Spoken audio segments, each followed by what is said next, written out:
ഇന്ന് രാവിലെ കൃത്യം 9:30 പിന്നിടുമ്പോൾ IPC Anchal centre minister pastor Kunjimon Varghese അവர்கள் പ്രാർത്ഥിച്ച് ഉദ്ഘാടനം ചെയ്യപ്പെട്ട അഞ്ചൽ സെന്ററിന്റെ വിമൻ ഫെലോഷിപ്പിന്റെ സുവിശേഷ സന്ദേശ വാഹകരായിട്ടാണ് ഞങ്ങൾ ഈ ദേശത്ത് എത്തിയിരിക്കുന്നത്.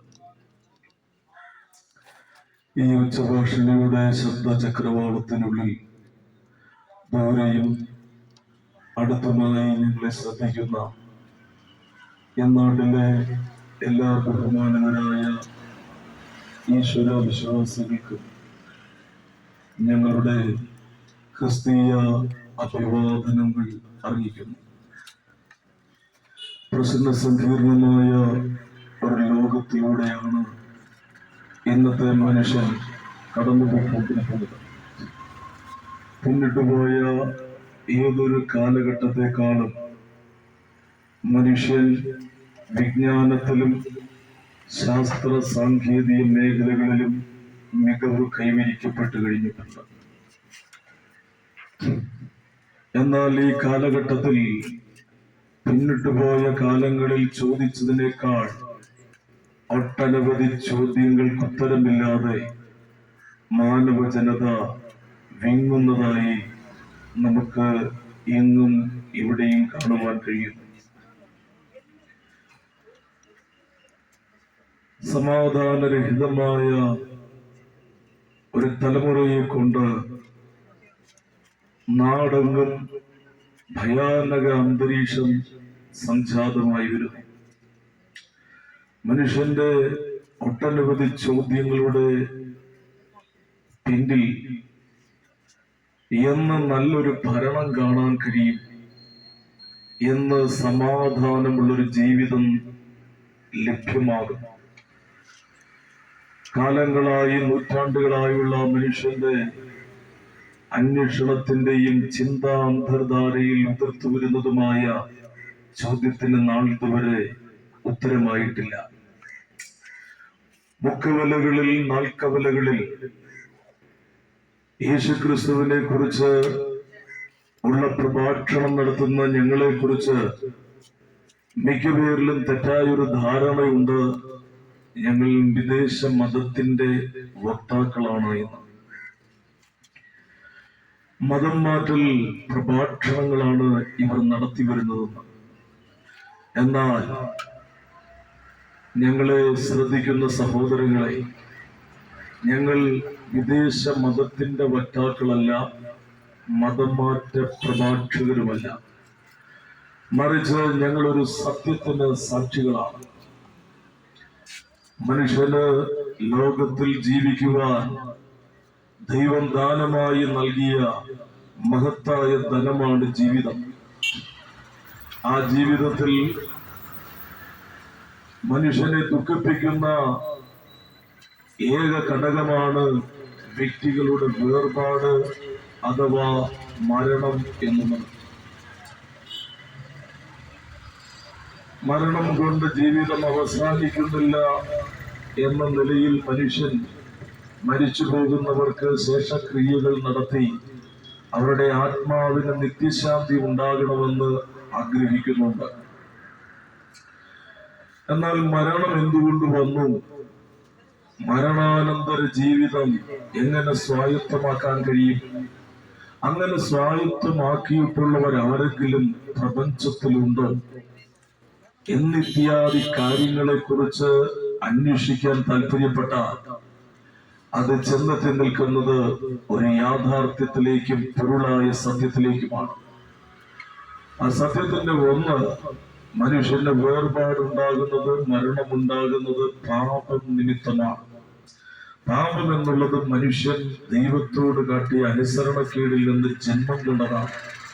ആ പാപസംബന്ധമായ വിഷയത്തിൽ നിന്ന് മാനവ ജനതയെ മുക്തരാക്കുവാൻ ഇന്നാട്ടിലെ ആർക്കും സാധ്യമാകാതിരിക്കുമ്പോൾ മാനവ ജനതയുടെ പാപത്തിന്റെ പരിഹാരത്തിനായി ദൈവം ഒരുക്കിയ പാപ പരിഹാര മാർഗമാണ് കർത്താവായ യേശുക്രിസ്തുവിന്റെ ജനനവും ജീവിതവും ത്യാഗോജ്വലമായ മരണവും അടക്കപ്പെട്ടുള്ള പുനരുത്ഥാനവും ശാശ്വതമായ ഒരു ജീവിതം എന്താണെന്ന് പ്രപഞ്ചത്തിൽ മാനവ ജനതയ്ക്ക് മുമ്പിൽ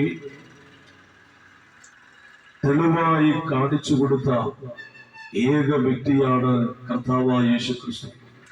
അതിനാൽ തിരുവെഴുത്ത് ഇങ്ങനെ പറയുന്നു, നാം രക്ഷിക്കപ്പെടുവാൻ ആകാശത്തിന്റെ കീഴിൽ ഭൂമിക്ക് മുകളിൽ നൽകപ്പെട്ട യേശുക്രിസ്തുവിന്റെ നാമമല്ലാതെ വേറെ ഒരു നാമവുമില്ല. എന്താണ് യേശുക്രിസ്തുവിന്റെ നാമത്തിന്റെ പ്രത്യേകത? യേശുക്രിസ്തുവിന്റെ നാമത്തിന്റെ പ്രത്യേകത യേശുക്രിസ്തുവാണ്. എന്താണ് യേശുക്രിസ്തുവിന്റെ പ്രത്യേകത? യേശുക്രിസ്തുവിന്റെ പ്രത്യേകത ഒന്നാമത്, യേശുക്രിസ്തു പാപമില്ലാത്തവനായി ലോകത്തിൽ പാപികളുടെ പാപപരിഹാരത്തിന് വേണ്ടി കന്യകയിൽ ജന്മമെടുത്തു. കന്യയിൽ ജന്മമെടുത്ത കർത്താവായ യേശുക്രിസ്തു 33 തിരുവെഴുത്ത് വരെ താൻ ആരാണെന്ന് തന്റെ പ്രവൃത്തി കൊണ്ട് മാനവരുടെ നടുവിൽ വെളിപ്പെടുത്തി. ഒന്ന്, നിങ്ങൾ വിചാരിക്കുന്നത് പോലെ ക്രിസ്തു ഒരു ചരിത്ര പുരുഷനല്ല, മറിച്ച് ക്രിസ്തു പാപികളുടെ പാപവിമോചനത്തിനായി പിതാവായ ദൈവം നിയോഗിക്കപ്പെട്ട ഏക രക്ഷിതാവാണ്. 2, കർത്താവായ യേശുക്രിസ്തു ഈ രാജ്യത്തെ ഭരിക്കാനായി കടന്നു വരുന്ന ആമേ ഏക രാജാതി രാജാവാണ്.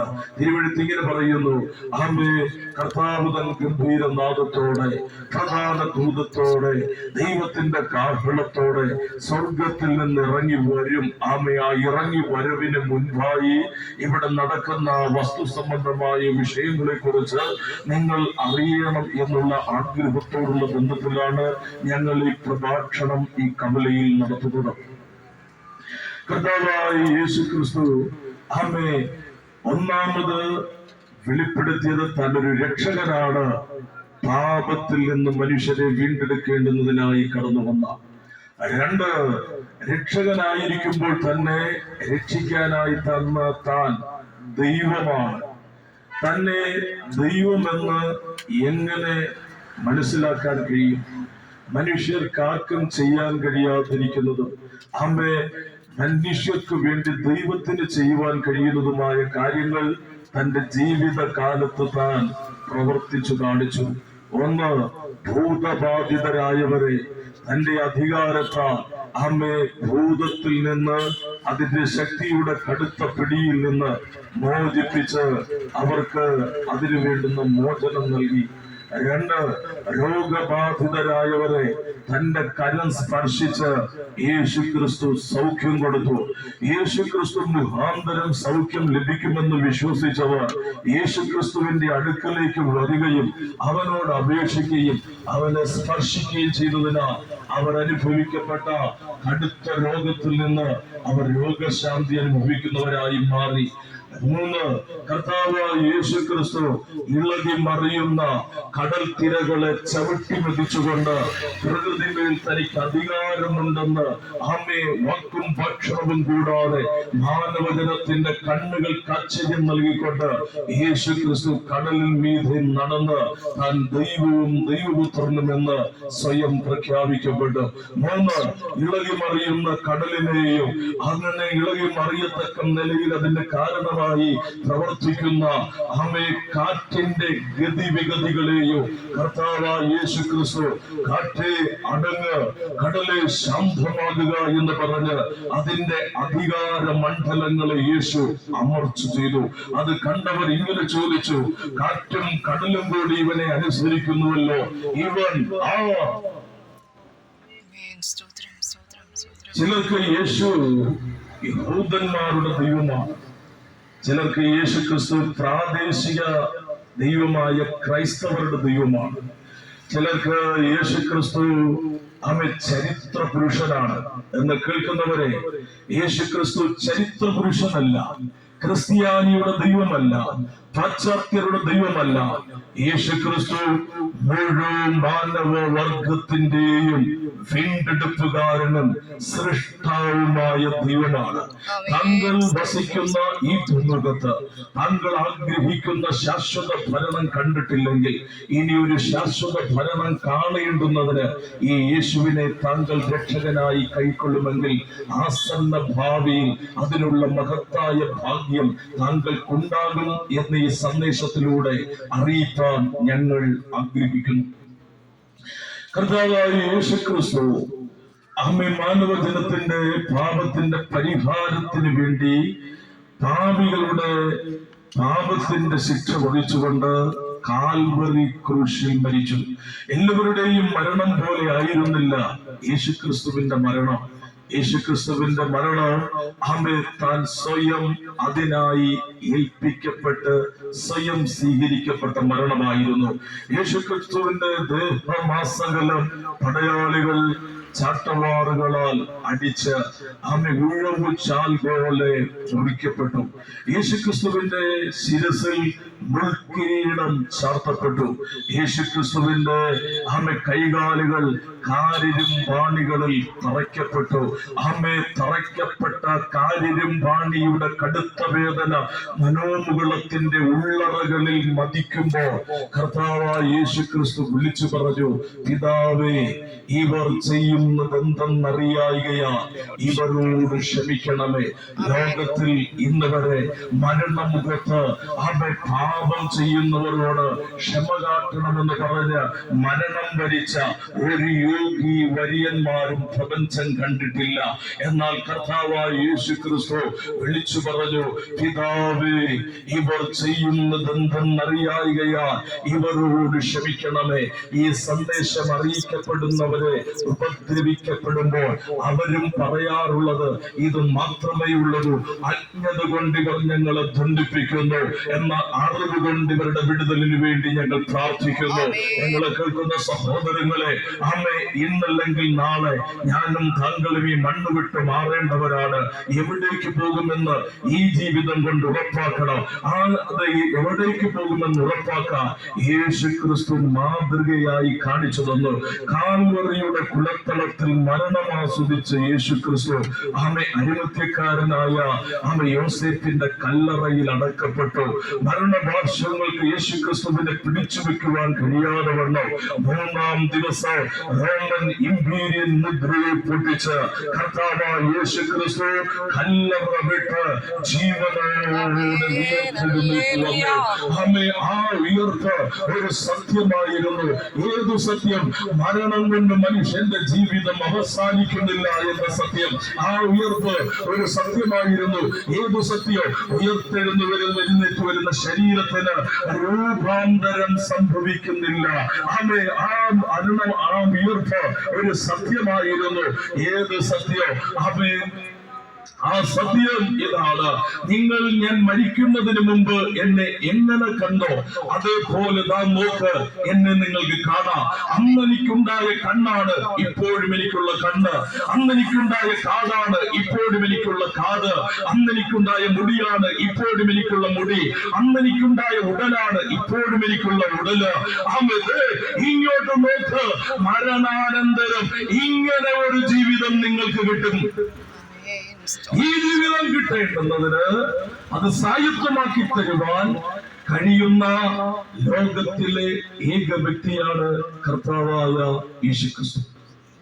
യേശുക്രിസ്തു അതിനെ തെളിവായി കാണിച്ചപ്പോൾ കണ്ടവർ പറഞ്ഞു, ഞങ്ങളുടെ കണ്ണ് കണ്ടതും ഞങ്ങളുടെ കൈ തൊട്ടതും ഞങ്ങളുടെ കാത് കേട്ടതുമായ സത്യം ഞങ്ങൾ നിങ്ങളോട് അറിയിക്കുന്നു.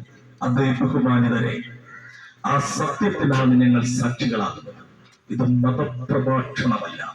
ഇന്ന് താങ്കൾ ജീവിക്കുന്ന ഇതേ ഭൂമി, ഇന്ന് താങ്കൾ വസിക്കുന്ന ഇതേ മണ്ണി, ഇന്നല്ലെങ്കിൽ നാളെ ശ്വാസം നിലച്ചാൽ താങ്കൾ ഓമ്പലിച്ച താങ്കളുടെ ശരീരം പൊതിഞ്ഞു കെട്ടി മണ്ണിൽ കവറടക്കം ചെയ്യുമ്പോൾ അവിടെ നിന്ന് ഉയർപ്പിക്കുവാൻ ആമേ എനിക്കും താങ്കൾക്ക് മുൻപായി മരണം ആസ്വദിച്ച് കല്ലറ ഭേദിച്ച് പുറത്തു വന്ന് ഇതാണ് ജീവിതമെന്ന് വെളിപ്പെടുത്തി സ്വർഗാരോഹണം ചെയ്ത കർത്താവായ യേശു ക്രിസ്തു തന്നിൽ വിശ്വസിക്കുന്നവർക്ക് താൻ വിഭാവനം ചെയ്ത ജീവിതം മടക്കി കൊടുക്കുവാൻ ഇനി മടങ്ങി വരാൻ പോവുകയാണ്.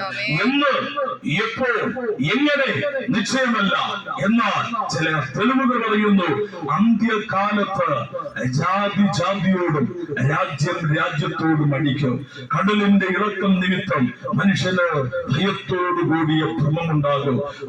അന്ത്യകാലത്ത് മനുഷ്യൻ സുസ്നേഹികളും വമ്പ് പറയുന്നവരും തന്നിഷ്ടക്കാരും അപ്പനമ്മമാരെ ബഹുമാനിക്കാത്തവരും ഉഗ്രന്മാരുമായി മാറും എന്ന് കേൾക്കുന്ന സഹോദര, 50 വർഷത്തിന് മുമ്പ് ചിന്തിച്ച രീതിയിലാണോ ഇന്നത്തെ യുവാവ് ചിന്തിക്കുന്നത്?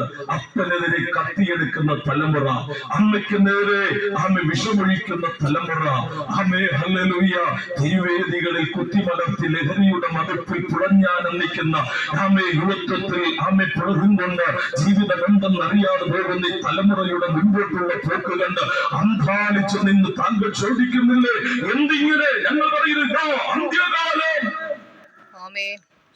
യേശു മടങ്ങി വരാൻ പോവുകയാണ്. സമാധാനമുള്ള ജീവിതം താങ്കൾക്ക് ലഭിക്കാം. ശാശ്വതമായൊരു ഭരണം കീഴിൽ ജീവിതം നയിക്കാം. ഇന്ന് വരെ ലോകം കണ്ടിട്ടില്ലാത്ത ഒരു രാജാവിനെ കാണാൻ താങ്കൾ അതിനു വേണ്ടി ഒരുങ്ങുമോ? എന്താണ് താങ്കൾ അതിനു വേണ്ടി ചെയ്യേണ്ടത്? ഇത്രയേ ഉള്ളൂ. യേശു ക്രിസ്തു എന്റെ പാപത്തിന്റെ പരിഹാരത്തിന് എനിക്ക് പകരമായി മരിച്ചു. ഈ യേശു ക്രിസ്തു എന്റെ സൃഷ്ടാവായ ദൈവമാണ്. യേശുക്രിസ്തുവിന്റെ മടങ്ങി വരവെങ്കിൽ പോകാൻ യേശുക്രിസ്തുവിന്റെ കൽപ്പനയായ സ്നാനം ഞാൻ കൈക്കൊണ്ട് ഏകസത്യ ദൈവമായ ക്രിസ്തുവിൽ വിശ്വസിച്ച് ഇനിയുള്ള നാളും നാഴികയും ശേഷിക്കുന്ന ആയുസ്സും ഞാൻ യേശുവിനായി ജീവിക്കും. ഇതൊരു മതം മാറ്റമല്ല. താങ്കളൊരു മനുഷ്യനാണ്, ഞാനും ഒരു മനുഷ്യനാണ്. മനുഷ്യനായി ജനിച്ചു, മനുഷ്യനായി ജീവിച്ചു, മനുഷ്യനായി മരിക്കും. മരണശേഷം എവിടെ? ആ ജീവിതം ഉറപ്പാക്കാൻ ഈ സന്ദേശം താങ്കൾക്ക് ഉപകാരമാകട്ടെ എന്ന പ്രാർത്ഥനയോടെ പദങ്ങളിൽ നിന്ന് വിരമിക്കുന്നു. മാറാനാഥ.